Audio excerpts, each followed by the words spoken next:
I think this is familiar to you. You meet a good, caring man and end up ruining everything yourself. You start nitpicking, provoking arguments, or just run away when everything gets too good. In the next 15 minutes, you'll understand why you do this. I'll give you 3 specific steps to stop this self-destructive pattern. And the main secret, it's not your fault. It's your brain. It's trying to protect you, but it's doing it all wrong. I'll show you how to reprogram this inner guard. Today we're talking about self-sabotage, about why you want love so much, but unconsciously do everything to destroy it. Why is this important right now? Because you might miss out on a truly worthy person simply because your internal alarm system is malfunctioning. Watch until the end, because at the finale we'll do a powerful practical exercise called Permission for Happiness that will help get things moving. What is self-sabotage and why is the brain afraid of happiness? I'll put it simply. Self-sabotage is when you consciously want one thing, happiness, love, but unconsciously do something completely different. You destroy, run away, provoke arguments, or simply leave when everything gets too good. And it's not because there's something wrong with you or because you don't know what you want. The reason is something else. Your brain, especially its ancient parts, is not programmed for happiness.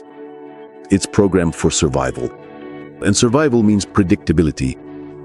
If in your past, in childhood, or in previous relationships, love was associated with pain, betrayal, or anxiety, then for your brain, pain is familiar and understandable territory.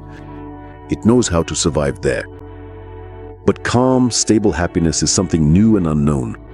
And the brain automatically labels anything unknown as a threat. It thinks, okay, things are going too well, where's the catch? It's better to return everything to the familiar, understandable swamp of pain than to wait for a blow from around the corner in this incomprehensible paradise. That's why you're afraid of happiness. Your psyche is simply trying to protect you from potential pain, but it's using old, ineffective methods to do so. Now that we understand why your brain does this, let's take a look at exactly how you do it. I'm going to name 7 specific, unconscious ways of self-sabotage. Be honest with yourself. Do you recognize yourself in any of these? 7 ways of self-sabotage. So here are 7 traps your mind sets that destroy your happiness. The first way. You choose people who are unavailable, emotionally cold, married, or living in another country. Why? Because it's safe.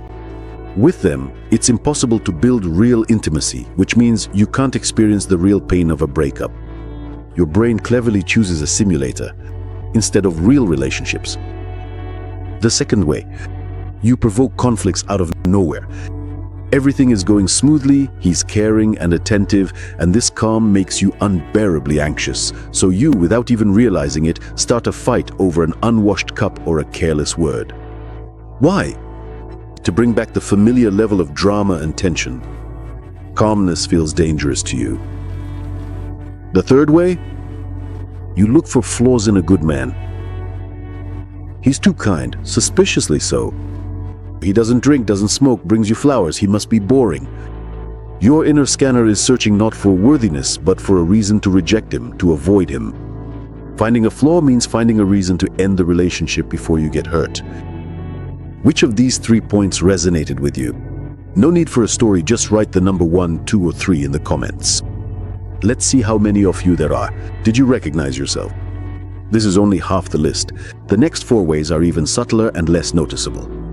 And it's precisely these that most often destroy seemingly almost perfect relationships.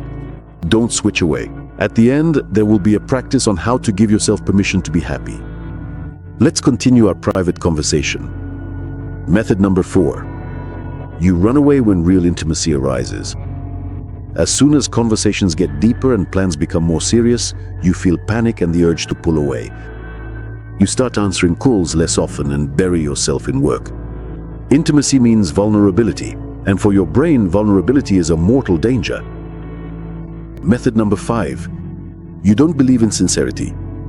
He gives you a compliment, but your inner voice whispers, he's flattering you, he wants something. He does something nice for you, and you think, what will I have to pay for this? You've forgotten how to accept good things just because. Method number 6. You're always expecting a catch. You don't live in the present moment, but in anxious anticipation of the future. Everything is fine now, but I know that soon everything will fall apart. This expectation of disaster poisons even the happiest moments. Method 7. You push away care and attention. He offers to help you with heavy bags, but you say, "I can do it myself." He wants to take care of you when you're sick, but you feel awkward about it. Accepting care means trusting, and trust is scary. Here's an example from my practice. Olga came to see me. She met a wonderful man after a toxic marriage, but she was constantly testing him. She asked tricky questions and doubted every word he said. We dug a little deeper. It turned out that in her childhood, her father was very loving but inconsistent. One day he adored her, and the next he would ignore her for a week. Her child's mind drew a conclusion. Love is unstable. You can't trust good things. And she carried this childhood fear into her adult relationships, risking destroying them. We went through all 7 traps of your brain. That was the diagnosis. Now comes the treatment. There are 3 concrete steps left to stop this, and our most valuable exercise at the end. Watch until the end, this is really important. What should you do with all this? Here's a simple but effective 3-step plan. Step 1. Catch the saboteur red-handed. Your first task is to learn to notice these moments, to become an observer of yourself. The moment you feel like nitpicking at him for no reason, mentally tell yourself, "Stop, I think this is it. This is my sabotage. I just got anxious because everything is going well." Simply becoming aware of it already lowers the level of tension. Step 2. Acknowledge your fear. Don't fight your fear. Don't blame yourself for it. Just accept it.